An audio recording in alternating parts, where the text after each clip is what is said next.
What's up, YouTube? Casual MTG here. I'm bringing you another deck profile, or deck tech.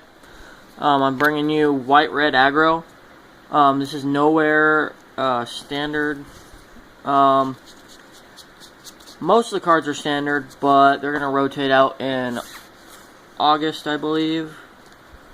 So, I mean, almost every card in this deck is standard.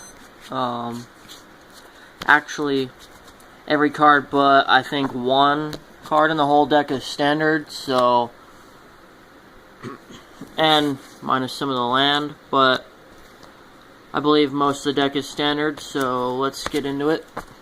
So, you guys can change the non-standard stuff for standard stuff if you'd like, but as you guys know, this is a budget-friendly and modern casual play area, so let's get into the deck, and I hope you guys enjoy.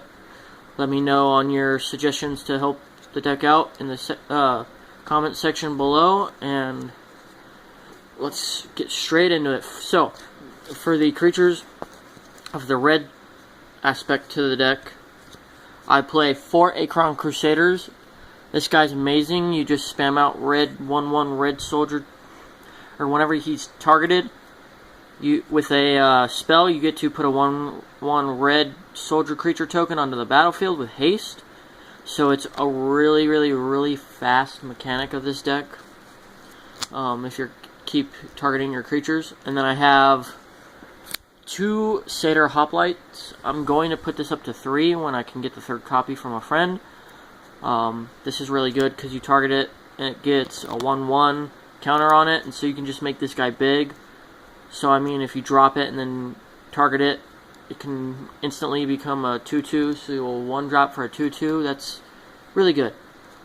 And then I play 2 Warname Aspirants. I'd play 4, but room is tight in the deck, and I didn't want to have to take out anything else. So, I played 2 of this guy. It's a 2 for a 3-drop, or it's a 2-drop for a potential 3/2. It gets a 1/1 counter on it whenever you attack the turn, and it can't be blocked with creatures with 1 or less power, so it's really good. Gets around blockers, so, or defenders, so it's really good. Now, that's all the creatures for the red aspect. Now for the enchantments and the target stuff, like the instances and enchantments, I play 2 Hammerhand. This is really good because you give a creature haste, a 1/1 counter, and it can't be blocked, so it helps put in a lot of damage. I might drop this to 1, though, because I've seen other people playing it at only 1, so why not? Then I play 2 copies of Dragon Mantle. This card is just insane. Nothing else to really be said about it.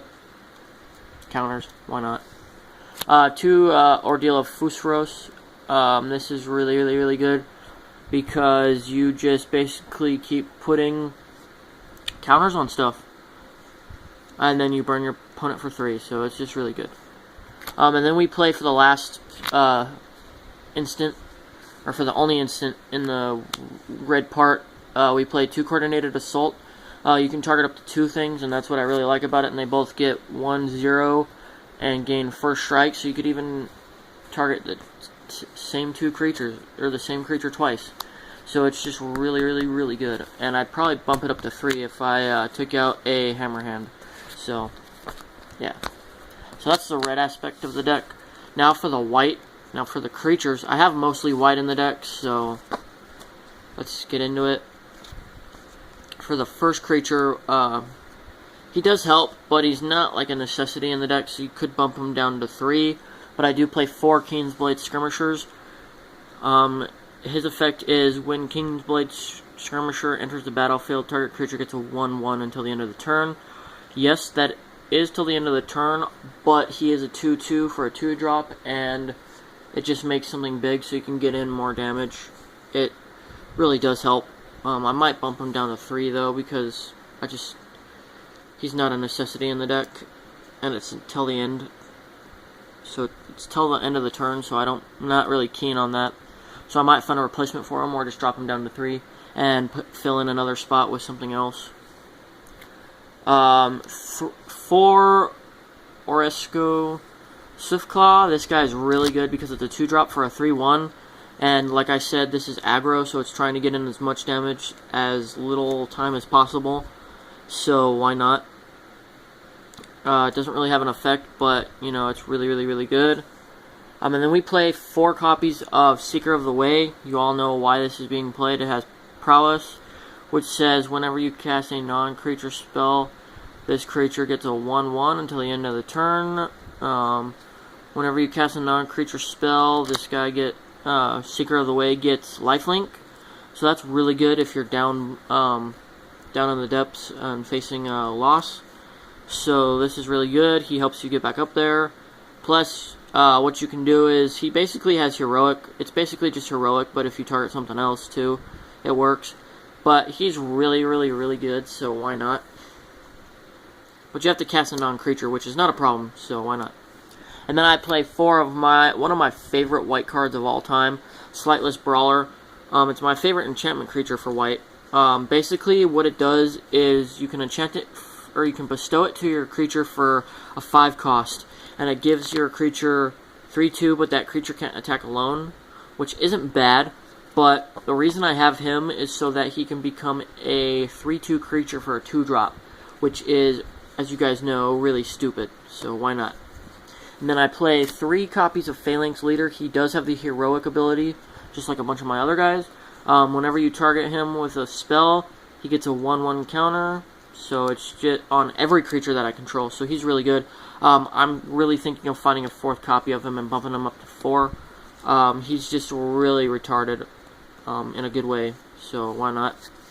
And then I play 2 copies of Acheron's Skyguard. Acheron's Skyguard's really good because he just gets a 1/1 counter on it whenever you target him, because he does have the heroic ability. But I don't play a lot of him, only for the simple fact that he is a 2-drop for a 1/1. So, you know, that's pretty setback. It's pretty much a setback. So, only 2. He is good when I get him, though. So, why not? And then I do play 3 Bonds of Faith. This is probably the only card in the whole deck that is not standard, maybe. No, it is standard, I guess.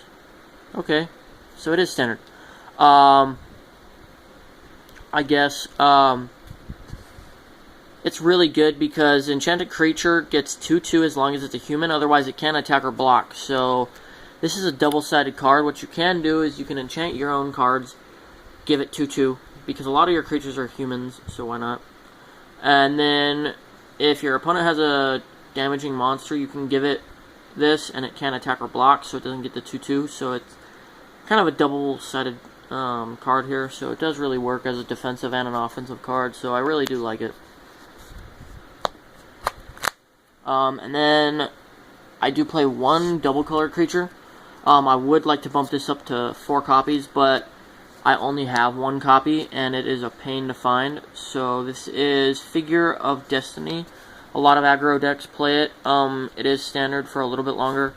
I believe this set's standard. I'm not 100% sure what set that is. It might not be standard. It might be right before standard. I don't know. But basically, you make it a 2/2. Kithican Spirit, and then you make it a 4/4 Kithican Spirit Warrior, and then you can make it an 8/8 Kithican Spirit Avatar Warrior with flying and first strike. So it can be big, it can be huge. So I really do like it. So I might bump it up to 2, 3, or 4. I'm not 100% sure yet. Now on to the land. We do play a lot of double lands. So this is a budget deck, so don't feel obligated to get the lands that I have. Just feel obligated to make the lands as budget friendly as you'd like. So here we go. I have 2 copies of Battlefield Forge. Yes, this is a $12 card, so I don't expect you guys to be playing this. This is the only non-budget card in the deck, so whatever. And then 3 Wind Scared Crag. When it comes in, you gain a life. Why not? Battlefield Forge. Just tap it. Doesn't come in tapped, so why not? Really good. And then I play 4 Boros Guild Gates. This is not standard. I know that for a fact. Or it might actually be. I'm not 100% sure. But 4 of it just comes in tapped, so why not? Really good. And then for the last of the lands, we do play single colored lands. We play 4 or 5 copies of Mountain, and then our 5 copies of Plains. So yeah, guys, let me know what you guys thought of this deck in the comment section below. And this is Casual MTG signing out. And if you guys are into Yu-Gi-Oh, go check out my channel Hair. I'll leave a link to one of the videos in the channel below. And this has been Casual MTG signing out. Don't forget to comment, rate, and subscribe.